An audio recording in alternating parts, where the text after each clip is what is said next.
Yon. So, today guys, pag-usapan naman natin kung ano yung Pareto's Principle. So, ayun, tanongin ko muna kayo. Have now you been into a situation where so much time are being wasted with necessary activities? Or on times that your mind is so jammed at you do not know which one to do first?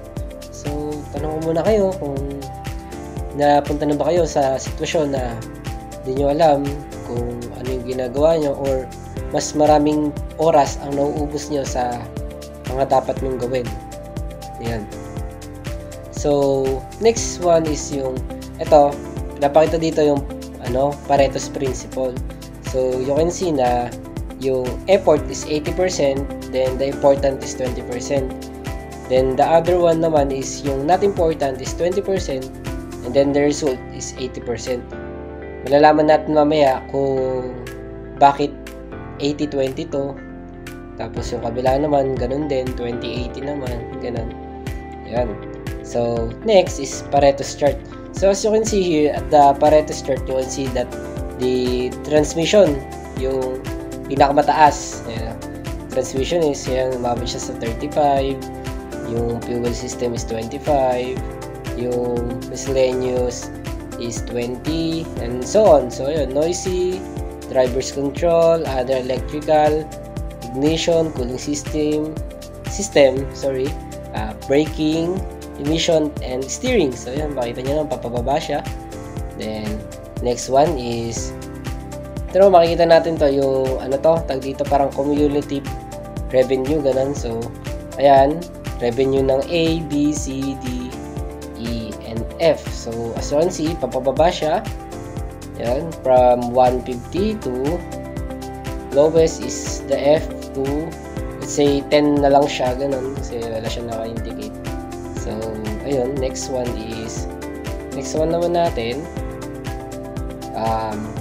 Ito, Pareto's chart pa rin to, pero another naman to, which is, nahati pa rin naman siya sa by category. So, yun, category 1, 2, 3, and 4. So, ayun, makikita mo yung color indicator niya.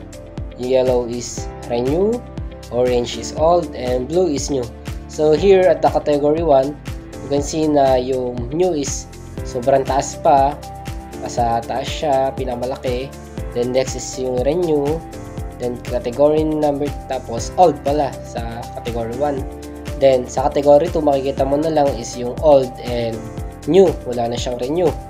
Then, here, the next one is, makikita mo lang dito, renew and new. Then, next one is, napakalit na ng new, then, old na. So, ayun, makikita mo naman yung category sa, ito, Pareto's chart pa rin naman to, na yung chart niya is papababa. So, yun. Next one, yun, same pa rin naman sa Pareto's chart niya. Ito nga, makikita natin na yung, ito, per bansa naman siya yung parang tracking niya. So, makita mo sa USA, umabot pa siya ng 3,000. Tapos, pagdating ng China, less than 2,000 na siya. Then, Japan, less than lang na onti sa China. Then, Germany, UK, France, India, Spain, and Netherlands. So, yan, example lang to ng mga, ng Pareto's chart yan. As you can see, papababa pa rin siya. Then, here is the last one of the chart. So, ayun, makikita mo dito, sabi nga dito, cost for customer compliance. So, ayun, kita mo dito, pinakamataas dito, missing parts. The next one is wrong color, does not work, and all others. So, as you can see, sa Pareto's chart is papababa pa rin naman siya. So, kasi, ang Pareto's chart talaga, so, kaya nyo nakikita na papababa siya. Bali, ang Pareto's chart is, parang na-invento siya as, nakita siya ng isang tao, na-discover siya, na nakatira sa Italy, ata. Tapos, ayun, nakita niya nga na 80-20 ang hatian nila. Parang yung 80% ng bansa nila is 20% lang ng tao. Yung nagmamay-ari. Then, ayun, kagaya rin sa ibang bansa, ayun, tapos, ayun, ano nga ba kasi yung Pareto's chart? Bakit ganyan? Bakit hindi siya pantay-pantay? So ano nga ba yung Pareto's principle? So ayun, sa Pareto's principle, makikita nyo naman sa bawat chart na pinakita ko sa inyo is tawag dito, papababa lagi. Kasi ang ini-indicate ng Pareto's principle is simply most thing in life is just not equal. It being distributed like 80-20 rule, or kagaya nun sa mga bansa, makikita nyo naman na ang taas-taas ng USA, umabot siya ng 2,000 or 3,000, tapos biglang bagsak sa China, Japan, Germany, UK. So ayun, sa Pareto's principle, makikita natin na sa buhay ng tao is hindi lahat is pantay-pantay. Talagang merong angat, merong hindi. So, ayun. Malalaman nyo mamaya kung paano siya ina-apply sa business at sa iba pang buhay ng tao. Yun lang. Next reporter. So, dito po tayo sa Pareto's Principle History. So, saan nga po ba nagmula ang Pareto's Principle, or mas kilala bilang 80-20 rule? The Pareto Principle is named after Italian economist Vilfredo Pareto, who in 1906 observed his country, Italy, found out that 80% of its land was owned by only 20% of the people. So, yung Pareto's Principle po ay nagmula sa pangalan ni ang isang economist na si Vilfredo Pareto. So, siya po ay nag-conduct na nag-observe sa kanyang country, Italy, that napag-alaman niya po na 80% ng land po ng Italy ay pagmamay-ari ng 20% ng mga tao dito. And then, the study extend and found out that 80-20 thing also transpire in other countries. So, napag-alaman din po na sa sobrang kasikatan ng 80-20 rule ng Pareto's Principle ay na-transform po ito or nalipat din po sa ibang country or nagaya rin po. Furthermore, the Pareto's Principle now mostly called as the 80-20 rule does not imply on land ownership only.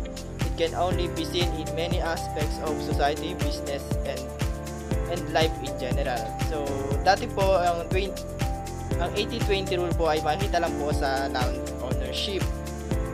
And sa paglipas po ng mga panahon ay nakikita na rin po ito sa any aspects of society, business, and in life in general.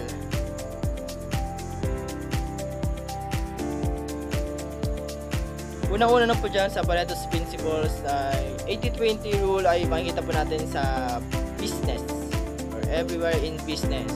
The 20% of workers produce 80% of its results. So, 20% po na mga manggagawa ay bibigay ng 80% of the result of the business. And 20% of customers creates 20% of revenue. So, mas kakaunting customers, mas mataas po ang revenue. And 20% of products accounts for 80% of sales. 20% po ng mga products and 80% of sales. Under Pareto's Principle pa rin po, yung 80% rule, 80-20 rule ay makikita po natin within the society. So, 20% of criminals commits 80% of crime. And 20% of beer drinkers drinks 80% of beer in the world. And 80% of factories pollution originated from 20% of all factories. And lastly, 20% of students grades 80% or higher. So sa crime po, mga 20% po ng mga kriminal ay nagko-commit 80% of crime. Sa mga alcohol naman po, yung 20% po ng mga manginom or drinkers ay nag-consume ng 80% of beer in the world. And sa mga factories, so 80% of pollution ay nagpo-produce ng 20% 20% ng factories, and sa education naman po ay yung 20% ng mga estudyante ay nagpo-produce ng 80% or higher grade. The 80-20 rule is everywhere, like in general. 20% of an average person's activity is the reason for 80% of his progress. And another example is 80% of happiness brought by friendships actually comes from 20% of your friends only. So, yung last na example, na yung 20% na kaibigan mo, sila talaga yung mga real friends na sa friendship mo, sa circle of friends mo. Ang sinasabi, 20% lang doon yung tunay na kaibigan mo na talagang nakikidamay sa'yo. Tapos, dito naman sa unang example, yung 20% daw na activity na ginagawa ng tao, nagre-result daw sa 80% ng progress niya. Kaya, yun, nagagamit sa daily life yung 80-20 rule. If you will look at here, dun sa una na picture, it says vital few, ayun yung 20% na input, pero nagkakaroon ka ng 80% na output. Well, how about the other 80? The same is also true on the other side. So, it's called tribal many, where 80% yung input mo, tapos yung output 20%. What do Pareto's principle wants to indicate? So, ito yung mga indication niya. So, it simply indicates that the most things in life are not equally distributed, leading to the fact that the 80-20 rule implies that in any given situation, 80% of the effects is produced by 20% of the causes. So, is it always 80-20? No. It could actually be a lot steeper, like 85 to 15, 90 to 10, 98 to 7, or etc. It can also be a bit smaller, 70-30, 74-26, etc. Is it always 100 when added? No. It could also be 85-20, 74-10, 91-32, and so on. So, why is it being called the 80-20 rule? The 80-20 thing is relation to its nowadays application should not be treated as exact entities but rather as symbolic number. So, di ba nga, hindi naman lahat ng bagay sa mundo ay perfectly nahahati. So, eto nga, sabi dito, yung 80% na given situation, yung 80% na effects, ay nagagawa ng 20%. So, paano yun? Paano nagagawa ng 20%? Kasi, yung 20% na yun, yung progress mo dun, kahit 20% lang yun, may nagagawa yun. Kaysa naman sa wala kang ginagawa. Mas okay yung may ginagawa. Hindi naman siya laging 80-20, pwede din daw siyang 85 to 15, 90 to 10, 92 to 7, and so on. Pwede din siyang mas lumiit. Hindi din siya laging always equals to 100 kapag inad mo. Pwede din siyang maging 85 to 20, 74 to 10, 74 to 26, and so on. Bakit daw tinawag na 80-20 rule kung hindi naman laging ganun? So, yung 80-20 rule is hindi naman dapat daw hindi daw dapat tinatrato siya na 80-20 lang talaga, kundi symbolic daw siya para sa paggamit ng, dapat ginagawa daw siyang symbol para sa progress or sa yung 80-20 rule kasi dapat symbol siya para dun sa paggawa ng progress. Yung 20% malaking nagagawa, 80-20 na. So yun, no matter what the ratios are, the bottom line is it leads us to certainty that the minority of the causes produce the majority of effects. Same as on the other side, that the majority of causes produce the minority of effects. this teaches us to focus on more important aspect of life, like the vital few making us to do more by doing less. So ito nga yung sinasabi ko kanina, kaya dapat hindi tinitake as literally yung 80-20 rule na as a number lang na 80-20.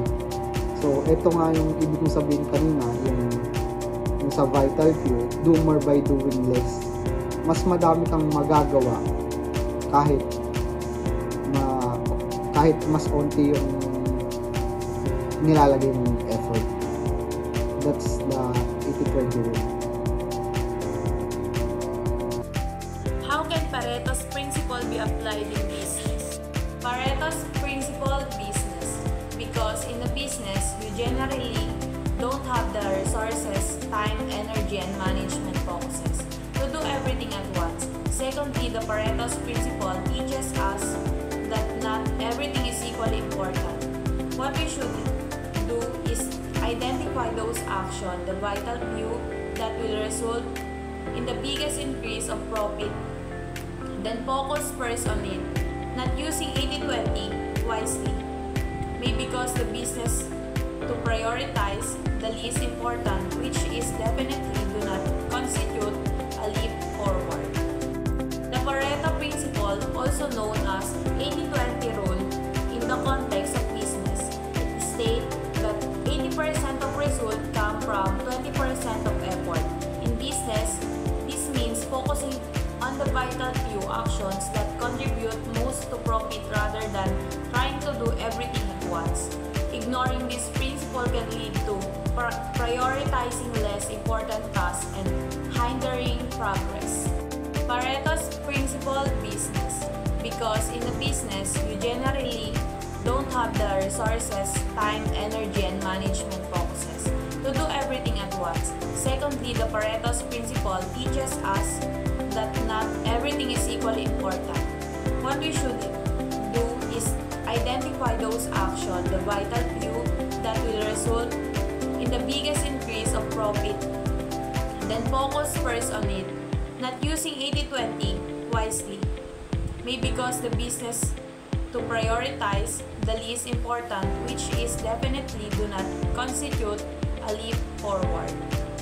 The Pareto principle, also known as 80-20 rule, in the context of business, it states that 80% of result come from 20% of effort. In business, this means focusing on the vital few actions that contribute most to profit rather than trying to do everything at once. Ignoring this principle can lead to prioritizing less important tasks and hindering progress. A business model canvas, a strategic management tool used to outline and analyze a business core elements. The canvas is divided into 9 sections, each representing a key aspect of the business model. Customer segments. This section defines the target audience for the business, including their age, body build, gender, availability, and health. Value proposition. This section describes the value offered to customer, which in this case is a health and business program that combines weightlifting and cardio, ensuring customer satisfaction with certified and friendly staff. Channels. This section identifies the channels used to reach customers, including social media platforms like Facebook, Twitter, Instagram, YouTube, as well as traditional channels like gyms and magazines. Customer relationship. This section outlines the type of relationship the business aims to build with the customer, focusing on personal assistance during training. Revenue streams. This section describes the revenue sources for the business, including membership fees, monthly fees, and per session fees.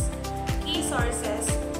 This section lists the essential resources needed for the business, such as bright employees, equipment, and the gym itself. Key activities. This section outlines the main activities performed by the business, including maintenance, promotion, and marketing. Key partnership.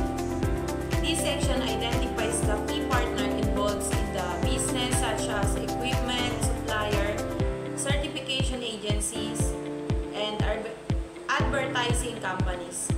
Cost structure. This section lists the major costs associated with the business, including equipment costs, rent, and advertising costs. Overall, the business model canvas provides a comprehensive overview of the business model, helping to identify key strengths, weaknesses, opportunities, and threats. The number of sales for different products, with the blue bars representing the number of sales and the green line representing the cumulative percentage of sales. The mattress has the highest number of sales, followed by the double bed and the large planter. The cumulative percentage of sales steadily increases as more products are included, reaching 100% with the others category. These indicate that the majority of sales are concentrated in the top-selling product. The chart shows the sales performance of different products. The blue bars represent the numbers of sales for each product, while the orange line shows the cumulative percentage of sale. As you can see, mattresses have the highest sale, followed by double beds and large planters. The cumulative percentage line shows that the top 3 products account for over 90% of total sales. This indicates that these products are the most popular and contribute significantly to overall revenue. The chart shows that the top reason of customer complaints with missing parts being the most common cause. The bars represent the number of complaints for each reason, while the yellow dots and line show the cumulative percentage of complaints. As you move from left to right, the chart reveals that the 3 reasons account for significant majority of customer complaints, highlighting the importance of addressing these issues for improved customer satisfaction. So, how can Pareto's principle be applied in daily lives? So, paano nga ba ito may apply sa ating araw-araw na pamumuhay? So, number 1, in social interaction. So, dito, halimbawa na lang sa may kaibigan mo na may mga yung iba dito ay yung kasama mo pag masaya, gano'n, nagpapasaya sa'yo. Tapos, yung tas dito, iba naman yung nagpapasaya sa'yo sa kasama mo sa tawag dito sa kalungkutan or parang nadadaon ka na, gano'n. So, dapat dapat ma-minimize mo lang yung pag-interact sa kanila. Dapat mag-focus ka sa ibang mga gawain, like mga magbasa, mag-aral, or mag-workout, bonding with family. Basta ganun, para din makasave ng time na madami ka pang magagawa. Yung mga yoga, ganyan. Ito naman sa relationship, paano ba ito may apply sa dito yung Pareto's principle. So, sa isang relasyon, dapat magtuon ka ng 20% na mga kilos o asan na nagdadala, tas 80% naman yung kasiyahan at connection. So, halimbawa na lang sa komunikasyon, dapat maglaan ng oras at malalim na pag-uusap kahit isang beses sa isang linggo. So, ang makabuluhang pag-uusap ay maaaring magdala ng malaking pagbabago sa inyong connection. So, mga gawain, i-prioritize yung mga simpleng gawain na mahalaga sa inyong partner, tulad ng pag-aalaga sa kanilang pagbuhay na pagkain o pag-aalala sa special na okasyon.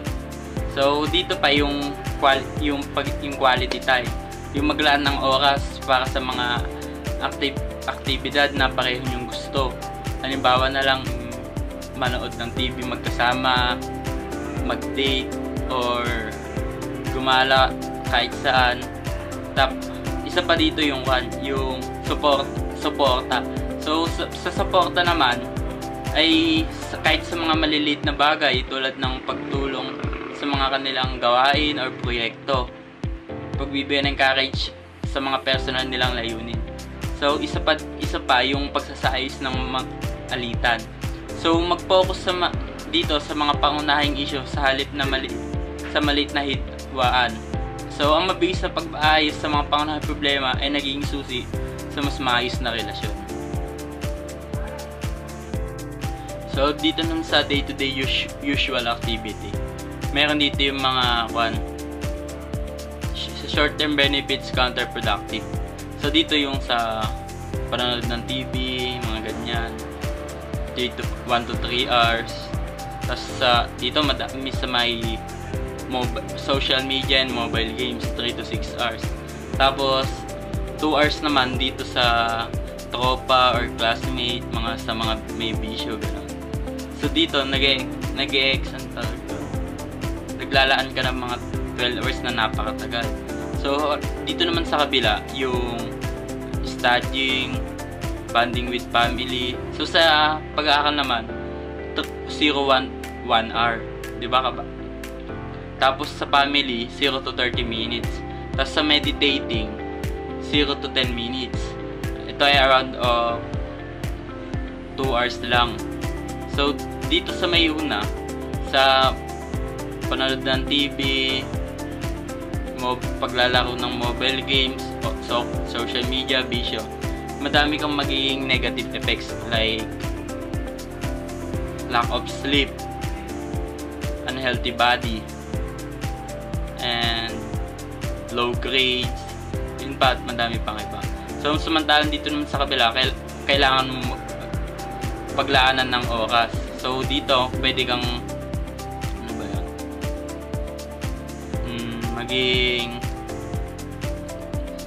parang dito sa kabila yung long term benefits naman kailangan para maging kabaligtaran yung magiging patient, healthy mind, healthy body, makakapag-focus, tapos complete 8 hours of sleep, high grades, yung ganyan. In the last slides, meron ditong quotes.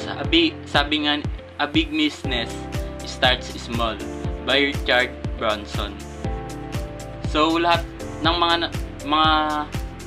may mga business ngayon ng mga successful, lahat yan nag-umpisa lamang sa maliliit. Katulad ng mga Jollibee, McDo, hanggang sa lumago na ng lumago. At ngayon, successful na sila.